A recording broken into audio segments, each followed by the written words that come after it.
Hi, my name is Mike O'Driscoll. I'm a resident of Warwick Building and have been for quite a long time. And I was also formerly a member of the Chelsea Bridge Wharf Residents Association Committee and someone who helped to reactivate that organisation in 2020-21. This video is basically my take on what's happening at the moment regarding right to manage, chair elections, and the right to manage company, which will take over when right to manage goes through. So, as you may be aware, I and other residents have been campaigning for right to manage for a number of years. And right to manage means that the Residents Association or right to manage company takes over those powers which the freeholders, that's Berkeley Homes, Fairhold Artemis, London Quadrant, Notting Hill Genesis, it takes over most of the functions that those freeholders currently do, and particularly that after right to manage, the residents can decide which managing agent to appoint. So that means that we can choose not to have Randall and Rittner and to replace them with Urang, who incidentally I founded and introduced to the committee and have considerable confidence in. So it's positive that right to manage is going through, and I hope it will eventually lead to better value for the service charge and a much better looking development. But these things can only happen if we also have the other half of the picture apart from right to manage, which is getting residents back in control. If the power moves from the freeholder and it just goes to 4 or 5 unelected directors of a right to manage company, which are currently Larissa and Louis and Stephen Thompson, Toby Spurrer, the current treasurer, and Catherine Greenway, the current secretary. None of those people have been elected as directors. After right to manage goes through, they will have almost complete control over the service charge budget of £5 million annually, in terms of setting the priorities for the managing agent, monitoring how they're doing, and suggesting where money should be spent and not spent. And ultimately, they get to decide if the managing agent stays on or not as well, which obviously should be something that residents have a big say in. So, to get that other part of the picture, apart from right to manage, to get the resident control of what's going on, obviously we need consultation with residents and proper, fair and free elections for chair and for directors of the right to manage company. And there needs to be proper consultation with residents on big decisions, and none of that's really happening at the moment. So looking at the current chair elections, that's 2024, which have just been announced. Firstly, they're 2 months late, and again, residents have had to fight for them rather than just being happening at the correct time with the procedure laid out. Only leaseholders who are members and paid up members of the Residents Association will be able to vote, unlike the previous 2 elections. The pool of people who are allowed to vote is getting smaller and smaller. And in 23 chair elections, there were only about 350 votes. So it's going to be probably less than that this time. Hopefully not, but it's being restricted in that way. It's a risk. The only meeting between residents and the candidates for chair will be 4 days after voting has started. And you will only be able to see manifestos once voting opens. So imagine if that happened in local or national elections. You can only see the candidates' manifestos once voting has started, and you can only meet them halfway through the voting period. I don't think anybody would suggest that's a fair or reasonable way to run things, but that's what's going to happen in the 24 chair elections if we allow it. No details of the submission format for manifestos, etc. have been given. And obviously one big source of bias also is that one of the main people likely to run, i.e. me, is banned from the Chelsea Bridge Wharf app, and that was supposedly for misinformation. The misinformation was that I was saying right to manage was possible, and I was pointing out that the Residents Association were misinforming you and other residents that by saying that right to manage wasn't possible. Well, clearly it is possible, because they're pursuing it, albeit 2 years late and having been dragged there by me and other residents. But there's no apology or recognition of wrongdoing. The current chairs state that they can't discuss the closure of my app account because of legal reasons, but they're not able to say what the legal reasons are or to supply any documentary evidence. So does that sound like something that was fair and reasonable, or is it simply a cynical attempt to silence somebody who is likely to stand against them and who has been quite effective in getting decisions right which they've got wrong? I leave you to be the judge. But obviously you can't possibly say it's a fair election when you ban the opposition and all the other games that I've mentioned.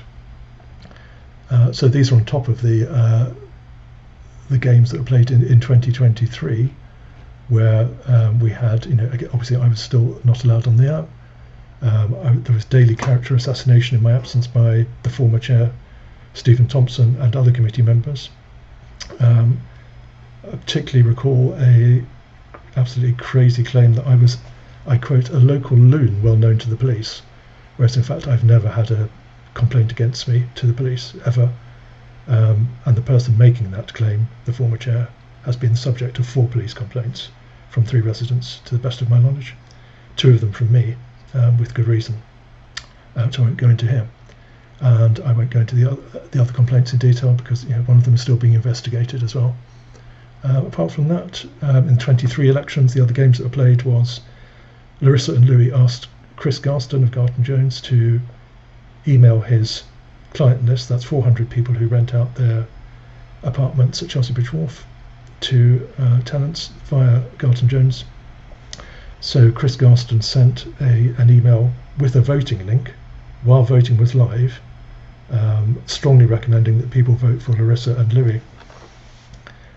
So this wasn't just an endorsement, it was active interference in the election, in my view. And I think most people would agree that was not fair or reasonable conduct.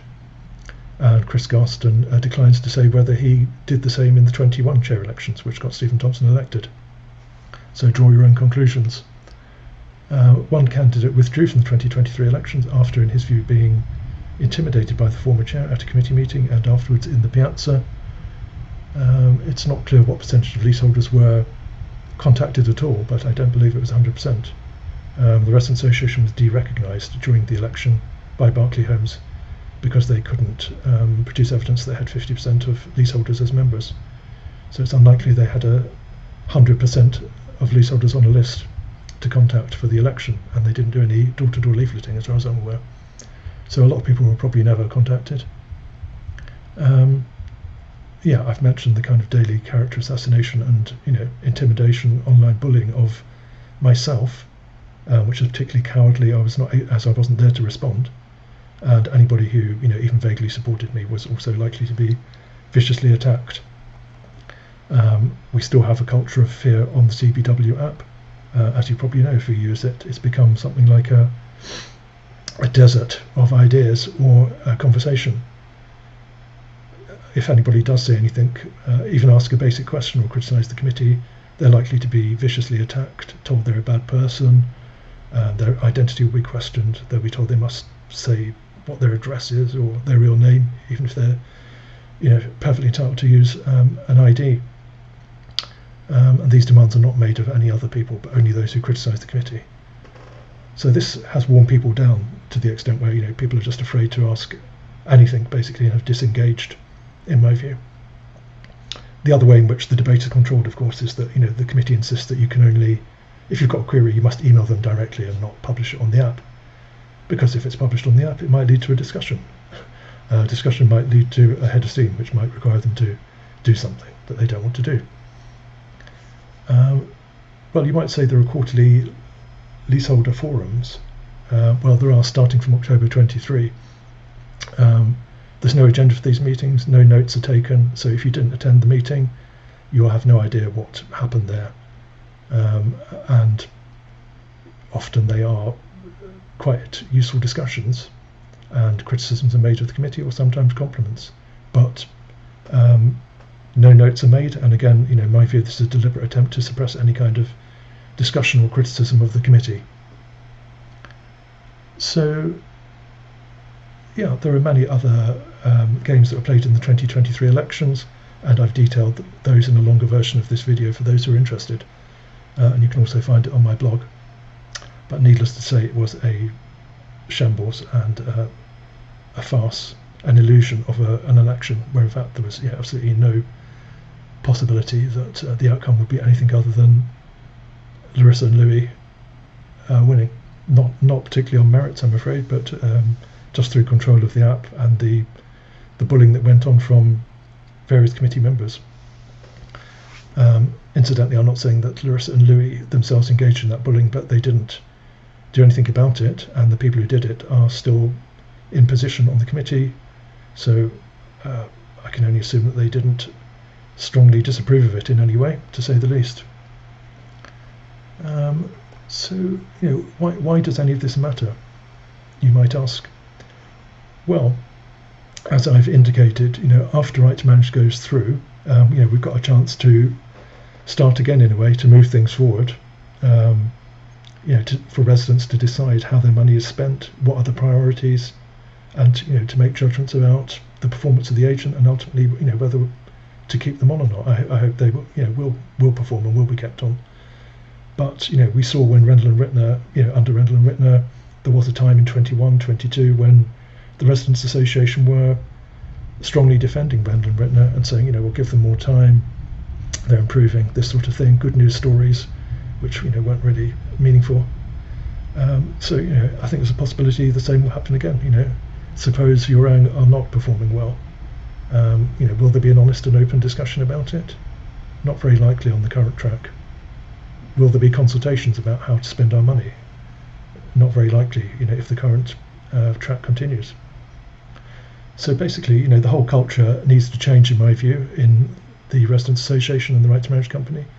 And above all, we need to have fair and free elections for director, for the committee of the Residents' Association, for the chairs of the Residents' Association, and particularly we need to have elections for directors of the Right to Manage Company, which the Residents' Association are saying they will not do. But unless we have those elections, then there's no accountability for the directors, and they can spend your money how they like. They don't have to consult you. They can recruit other people as directors at will without consulting you. So, in order to move forward in a positive way and to enjoy the benefits of Right to Manage after this long struggle, please support me in calling for fair elections for chair, fair elections for directors of the Right to Manage Company, and freedom of speech on the app. And please do not allow yourself to be intimidated by the Residents' Association. You're paying for them through your subscription fees, and you're paying for Rendell and Rittner through your service charge. You're fully entitled to have your say, and don't let anybody stop you, because if they intimidate us into silence, then they get to do what they want without any kind of checks or balances, and that really isn't healthy. So thanks for listening, and please get in touch if you share my concerns.